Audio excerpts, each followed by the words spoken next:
শুধু জামাত ইসলামীকে সাথে নিয়ে চলার কারণে বিএনপিকে রাজাকার বলা হতো। রফিকুল ইসলাম আর শফিকুল ইসলাম ওই একই রকম হলো জামাত ইসলাম না। একটা কথা আজকে একটা পয়েন্ট বলে শেষ করব। মহিলাদের বিষয়ে কথা আছে, হয়তো বলার সুযোগ হবে না।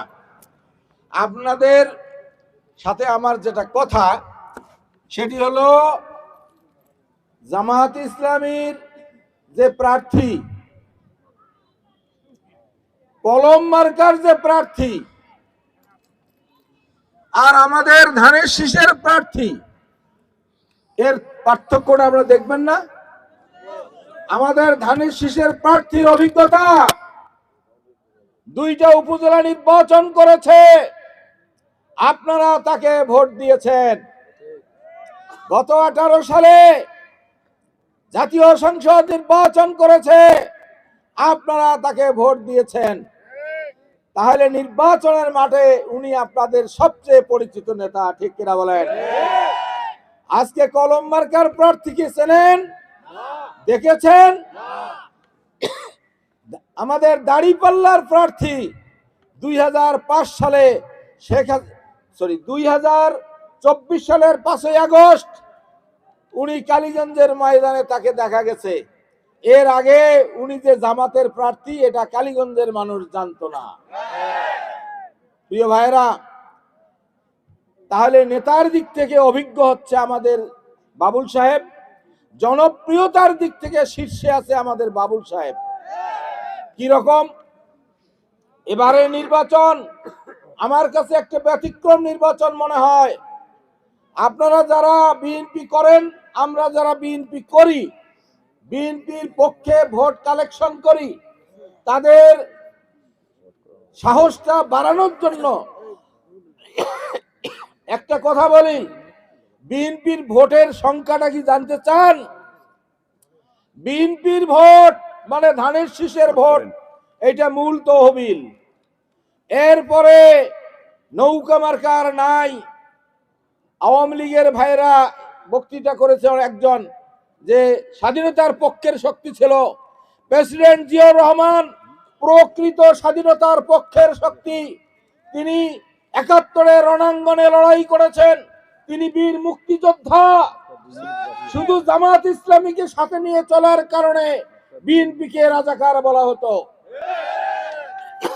ভাইরা আমার, তাহলে আজকে নৌকা মার্কা যারা ছিলেন, কোন অপরাধ করেন নাই, অপরাধীরা পালাইছে, তাদের ভোট যোগ হয়েছে ধানের শীষের সাথে, ঠিক কিনা বলেন?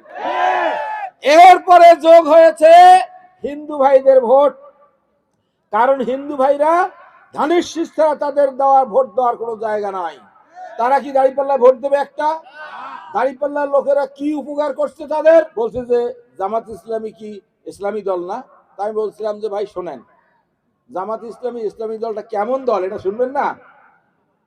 আপনার একটা ছেলের নাম রফিকুল ইসলাম, ওই ছেলেটা কালক্রমে ইউনিয়ন চেয়ারম্যান হয়েছে।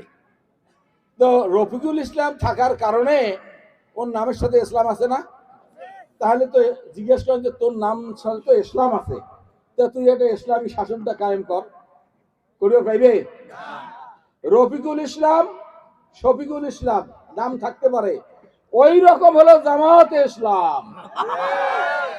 রফিকুল ইসলাম আর শফিকুল ইসলাম ওই একই রকম হলো জামাত ইসলাম।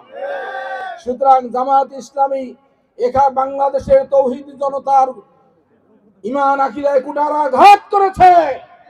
এখন তারা আল্লাহর আইন চাই, সত্যকের শাসন চায় না, বলে না কোরআনের শাসন তারা চায় না। ডক্টর শফিকুর রহমান সাহেব সেদিন ভাষণ দিতে গিয়ে বললেন যে অসল যে সমস্ত কলকারখানা চালু করব। আরে বেটা বলো না যে এখানে ইসলাম চালু করব? নয়, মূল কথাটা বলে দিয়েছি। আপনারা ইসলাম আর করেন না। ইসলামের দরদি একমাত্র বিএনপি ছাড়া আর কেউ নাই। যদি বিএনপি ইসলামের দরদি না হতো, আজকে জামাত ইসলামী বাংলাদেশে রাজনীতি করতে পারতো না। জামাতের দুর্দিনে বিএনপি যেভাবে তাদের সহযোগিতা করেছে, আজকে তারা নিমক হারামের মতো। এই 5 তারিখের পর থেকে আপনারা শুনবেন সবচেয়ে বেশি বিএনপি সমালোচনা করতে জামাত ইসলাম। দেখেন মাঠে ময়দানে, আমি জিজ্ঞাসা করি এত সমালোচনা তোমাদের মতো তো নিমুখ হারাম আর কেউ নাই। হ্যাঁ, তোমাদের রক্ষা করলো খালেদা জিয়া, আশ্রয় দিল খালেদা জিয়া, তোমাদের কারণে রাজাকারের তকমাটাই হারিয়ে নিল, তবু তোমাদের ছেড়ে দেয় নাই। আর নগদ সুদিন আসলো আর তোমরা ভুলে গেলা। সুতরাং ওরা কোনো ইসলামী দল নয়, আমি বলে দিলাম।